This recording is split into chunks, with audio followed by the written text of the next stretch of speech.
Hi friends, welcome to my channel Vizag Priya logs. బొబ్బట్లు అంటే ఎవరికి ఇష్టం ఉండదు చెప్పండి. మీకు ఎవరికైనా బొబ్బట్లు ఇష్టమైతే ప్లీజ్ కామెంట్ చేయండి. ముందుగా రవ్వ బొబ్బట్ల కోసం ఒక గిన్నె తీసుకున్నాను. ఇందులోని 1 కప్ మైదా పిండి అయితే వేసుకోవాలండి. ఈ మైదా పిండి వేసుకున్న తర్వాత ఒక పావు స్పూన్ పసుపు వేసుకోవాలి. పసుపు అనేది జస్ట్ కలర్ కోసం మాత్రమే. తర్వాత సాల్ట్ అయితే వేసుకోవాలి, ఒక చిటికెడు సాల్ట్. ఇలా వేసిన తర్వాత ఒక 2 స్పూన్స్ నెయ్యి కూడా వేసుకోవాలండి. నెయ్యి వేసాక ఒకసారి అయితే మొత్తం కలుపుకోవాలండి ఈ డ్రై ఇంగ్రీడియంట్స్ అంతానా. ఇలా కలుపుకున్న తర్వాత కొంచెం కొంచెం వాటర్ అయితే యాడ్ చేసుకుంటూ చపాతీ పిండి కన్నా కొంచెం సాఫ్ట్గా అయ్యేలాగా పిండి కలుపుకోవాలి. వాటర్ అనేది ఒకసారి వేసుకోకూడదు. ఇలాగ కలుపుకున్న తర్వాత ఒక 2 స్పూన్స్ నెయ్యి అయితే వేసుకోవాలండి. బొబ్బట్లు అంటేనే నెయ్యితో చేసే రెసిపీ కదా. నెయ్యి అయితే వేసిన తర్వాత పక్కన పెట్టేశాను మూత పెట్టేసి. ఇప్పుడైతే స్టవ్ ఆన్ చేసి కళాయి పెట్టి 2 స్పూన్స్ నెయ్యి వేసానండి. నెయ్యి వేసాక ఏ కప్తో అయితే మైదా తీసుకున్నానో అదే కప్తోని 1 కప్ గోధుమ నూక తీసుకోవాలి. యాక్చువల్గా 1 కప్పు మైదా పిండి బొబ్బట్లకి ఒక 1/2 కప్ గోధుమ నూక అనేది సరిపోద్ది. కానీ నేను కొంచెం బూర్లు కూడా చేద్దామనేసి ఎక్కువగా వేసాను. తర్వాత ఇప్పుడైతే బెల్లం కూడా తీసుకోవాలండి. నేనైతే షుగర్ వేయలేదు, బెల్లం వేసానండి. 1 కప్ నూకకి 1 కప్ బెల్లం వేసుకొని కొంచెం వాటర్ అయితే యాడ్ చేసుకోవాలి. ఇలా వేసుకున్న తర్వాత ఇంకొక స్టవ్ పైన పెట్టి బెల్లంని కరిగిస్తున్నానండి.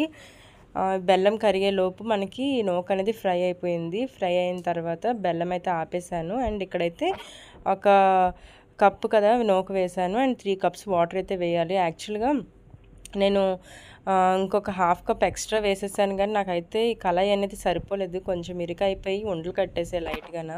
కానీ బొబ్బట్లు అనేవి పర్ఫెక్ట్గానే వచ్చేయాలండి. మీకు చూపించడానికి కొంచెం ఇబ్బందిగా అనిపిస్తుంది నాకు, ఏమనుకోకండి. అండ్ ఇలాగ అయిపోయిన తర్వాత వాటర్ వేసాక మూత అయితే పెట్టేశాను. మూత పెట్టేసి ఉడికించుకున్నానండి. ఇప్పుడైతే బెల్లం సిరప్ ఉంది కదా, దీన్ని అయితే స్ట్రైన్ చేసుకొని వేసుకోవాలి. అంటే టీ జాలి పెట్టుకొని వడకట్టుకుంటున్నానండి ఈ సిరప్ అంతానా.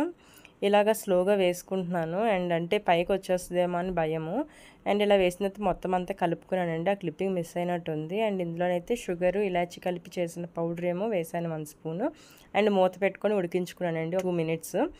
అంతే అండి, అది అయిపోయింది పూర్ణం అనేది. ఇప్పుడైతే ఒక ప్లేట్కి నెయ్యి అప్లై చేసి మొత్తం ఈ మిశ్రమాన్ని అంతా వేసుకుంటున్నాను. ఎందుకంటే చల్లారాలి కదా, చల్లారాలి కాబట్టి ఇలాగ పళ్ళెంలో అయితే వేస్తున్నాను. వేసి ఇలా స్ప్రెడ్ అయితే చేశానండి. ఇలా స్ప్రెడ్ చేశాక ఫ్యాన్ కింద పెట్టి చల్లారబెట్టేసి నెక్స్ట్ ఇలా ఉండలు అయితే చుట్టేసాను. ఇప్పుడైతే బటర్ పేపర్ తీసుకొని ఇలాగ నెయ్యి స్ప్రెడ్ చేశాను బటర్ పేపర్కి. మైదా పిండి అనేది కొంచెం తీసుకుంటున్నానండి, చిన్న బాల్లా తీసుకుంటున్నాను. ఎందుకంటే మైదా పిండి ఎక్కువ తీసుకుంటే కొంచెం బొబ్బట్లు అనేది స్మూత్గా రాదు. మైదా పిండి కన్నా డబల్ క్వాంటిటీలోని బొబ్బట్టు లోపల పెట్టే పూర్ణం ఉండాలి. నేనైతే రవ్వ పెట్టాను కాబట్టి ఇది కొంచెం పెద్ద సైజ్ తీసుకున్నాను. అండ్ ఇదంతా లోపల స్టఫ్ చేసేసి చుట్టూ క్లోజ్ చేసేయాలండి మైదా పిండితోటి. ఇలా క్లోజ్ చేశాక దీని అయితే రివర్స్ చేసేసి అండ్ ఇలా మొత్తం అంతా స్ప్రెడ్ చేసేసాను. అంతే అండి, ఇలా స్ప్రెడ్ చేసుకోవాలి. మీకు చూపిస్తాను చూడండి. మరి థిక్గా చేయకూడదు, అలాగని మరి పలుచగా కూడా చేయకూడదు, ఈ మందంగా చేయాలి. స్టవ్ ఆన్ చేసి పెనం అయితే హీట్ చేశానండి.